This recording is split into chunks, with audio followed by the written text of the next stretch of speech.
This video is brought to you thanks to the generosity of our patrons. If you'd like to support HeliSimmer.com and all that we do, please visit patreon.com/HeliSimmer. Hello everyone, welcome to the weekly Flyby. This was a fantastic week with lots of news and great content for several flight simulators out there in the helicopter flight simulation community. Our week started with the news of the release of the JRX Gazelle for X-Plane. This is actually a two-version release, which brings both the SA341B and SA342J to X-Plane. The project has been in production for about a year, and it has been extensively tested by real pilots. I asked one of those pilots, Nick Bates, which has written several articles and reviews for HeliSimmer.com, to do the review on this one, as he knows it very well.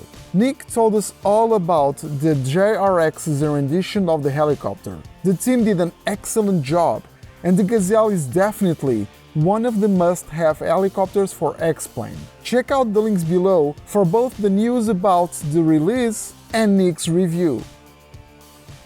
ARMA 3's most recent DLC update is out, and it comes with some rotary flight goodness. With global mobilization, Cold War Germany, we can fly a couple of BO-105 versions, both anti-tank and police/civilian, the CH-53G, and several versions of the Mi-2 for both German and police forces. If you have this DLC already, make sure you get ARMA 3 updated.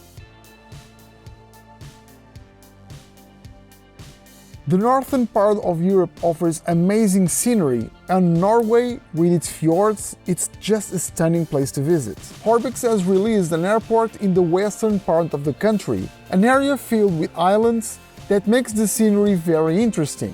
The company released Ålesund Vigra airport for prepared, and despite not having any helipads, it's still a wonderful region to fly at, especially since the company has added a lot of great points of interest and all in amazing 7 cm ground texture. This scenery has been designed to be compatible with either Global Base, ORBX Norway or Open LC Europe, with blending seasonal variations, custom 10-meter mesh, vector and terrain edits covering all potential base scenery combinations. Check the link on the video description to purchase it or check it out on ORBX Central.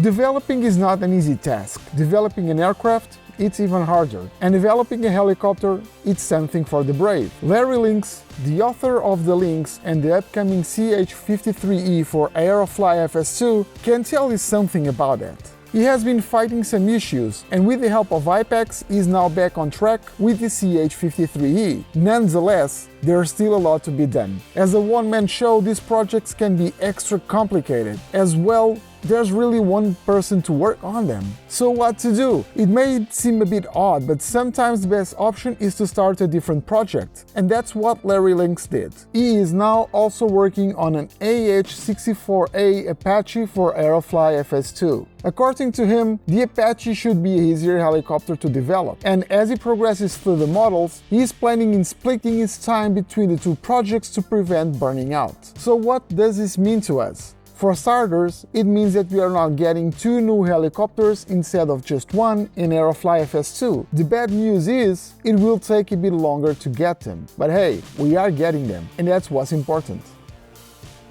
After the release of the Gazelle, which we started this week's news with, JRX is already giving their first steps into yet another helicopter for X-Plane. And what a helicopter! This is a machine that you already have seen doing some crazy stunts for sure. The BO-105 is a rugged machine used in both military and civilian roles on several types of environments, and it's being brought to life by a team that really knows what they are doing, considering the work they have done on the Gazelle. The project just started, but JRX already told us about it and sent us the very first bits of work of the model, a couple of images of the altimeter. I personally can't wait to try the BO-105, but don't get your hopes too high just yet. It will take some time for JRX to finish it.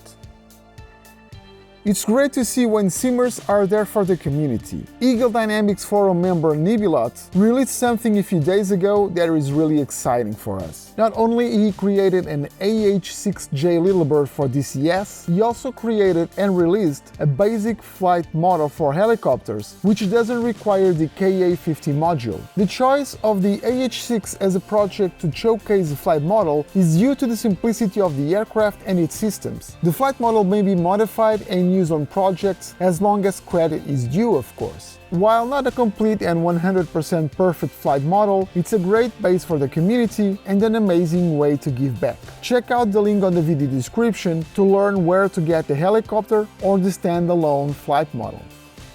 Earlier this year, the good folks at HeliSimmer France released the freeware scenery HeliAlpes, which aims at bringing a set of realistic places to perform helicopter operations in the French West Alps. The team reproduced pretty much all landing zones that exist in the real world, which include some helipads, helicopter stations, rescue centers, sing loading areas, among others. The team initially released the scenery in 40 of these points of interest. Earlier this week, they have released version 2, and in this version we get a few more landing zones and some fixes and improvements to the scenery, which again is completely free.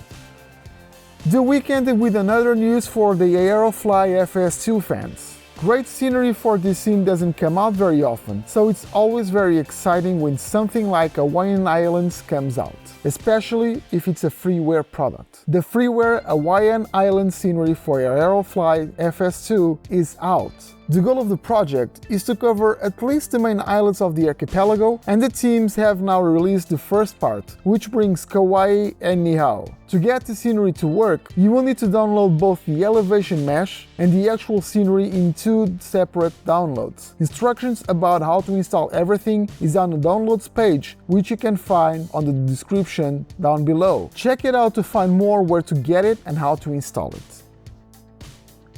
And that was all for this week. Thank you very much for watching. Please subscribe to our channel and turn those notifications on to be on top of every video we publish. If you'd like to support what we do here at HeliSimmer.com, please visit our Patreon page at patreon.com/HeliSimmer. Your help and support are very important, and they help us doing what we have been doing for over 4 years now. I truly hope you enjoyed this video. I will see you all next week for another episode of the weekly Flyby. Until then, take care and fly safe.